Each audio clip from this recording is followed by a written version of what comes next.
Prince of Persia: The Lost Crown is the next installment from the long-running Prince of Persia series from Ubisoft. This time around, you play as Sargon, an immortal, a guard of the Queen of Persia. When the prince is captured by one of their own, it is up to Sargon and the other immortals to go and try and rescue him. Unfortunately, it can never be that easy. Nope. The prince is kidnapped and brought to a place where time and reality bends differently. Things are not what it seems. Can Sargon rescue the prince, or is there more danger impending for him? Well, you'll have to find out for yourself because I don't want to spoil it.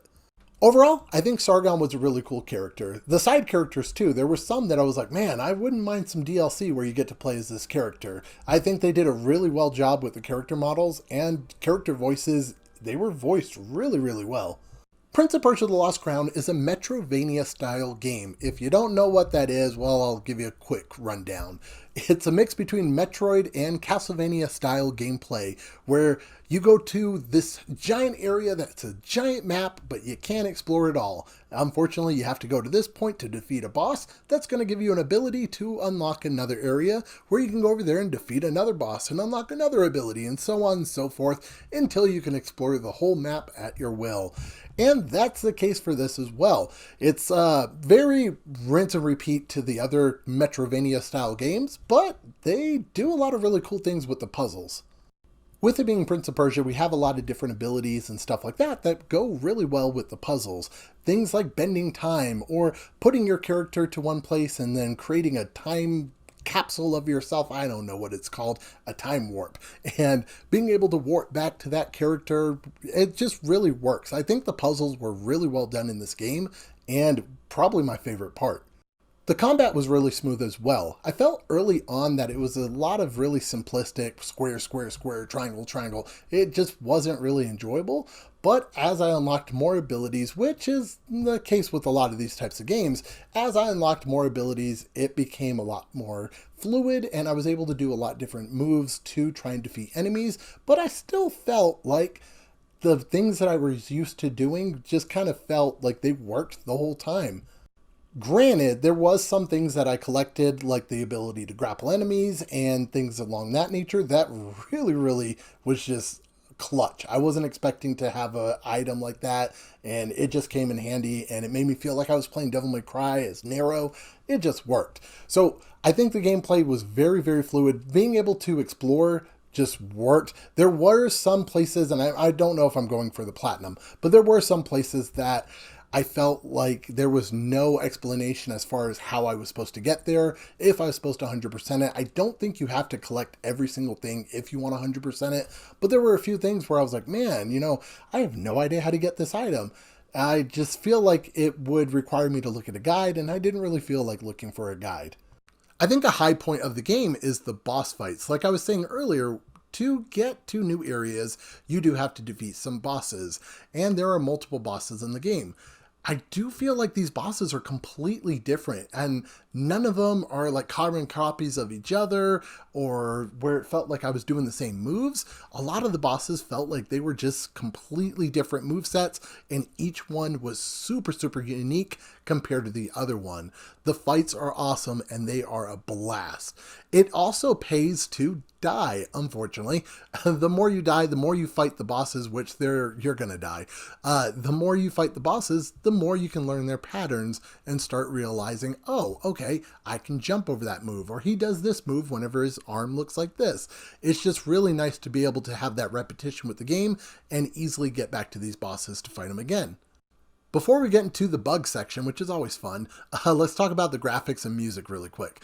I like the graphics on this. I've seen a few people that said they don't really care for the graphics, but overall, I like it. It's flashy, it's different from what we're used to with Prince of Persia, but it looks really cool. And I'm excited to see what else this developer can do with Prince of Persia, because we really haven't had anything Prince of Persia for a very long time. So if it has to be a little flashy for it to sell, I'm all for it.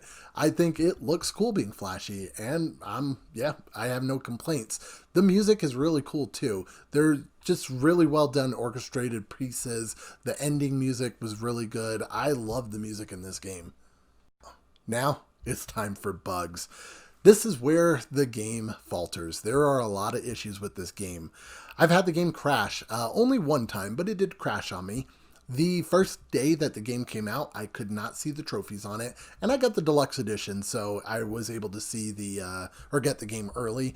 But yeah, trophies just were not showing up for me at all. Granted, that's not really something that I would count off points for. It was just an annoyance. I've had multiple times to where the characters will like fall into the ground or like to where you can't hit them. I've had to where you go to accept a quest and the quest after you accept it just kind of like freezes up, and I had to like go to the menu, exit the menu, and multiple times for it to finally go to where the object dropped to like where I could pick it up. Picking up objects cause so many problems. You have to press up on the left stick to pick up items, to go up an elevator, stuff like that, and it just was super unresponsive most of the time.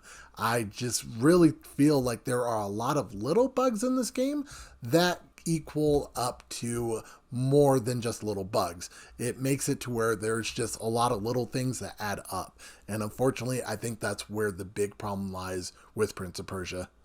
I think Prince of Persia: The Lost Crown is definitely worth a play, and this is the first game of 2024. Granted, 2024 just started, but I think this is the first game of 2024 that I would consider a must play. Now, I've also been playing Pal World, and yeah, Pal World is another type of monster, but we're not talking about Pal World. I think Prince of Persia is a must play, especially if you're a fan of the Prince of Persia series or Metrovania style games. It's just a blast to play. Overall, I would give Prince of Persia an 8 out of 10. As far as the Platinum is concerned, I have not got the Platinum yet. That's why this is not a Platinum review. I'm not sure if I'm going to go for the Platinum just because there's a lot of games that are coming out, and I just don't know if I'm going to have time to really sink my teeth into it. I think I'm pretty close to getting it, but I'm not sure yet. But yeah, definitely check out the Platinum. I do not think you have to collect all the collectibles. Doesn't seem like it's too hard. I just really don't feel like doing it. So there's that. If you guys have any questions about the game, let me know in the comments down below. As always, this is Chris with Platinum Reviews. Keep getting those trophies, and I'll catch you on the next video.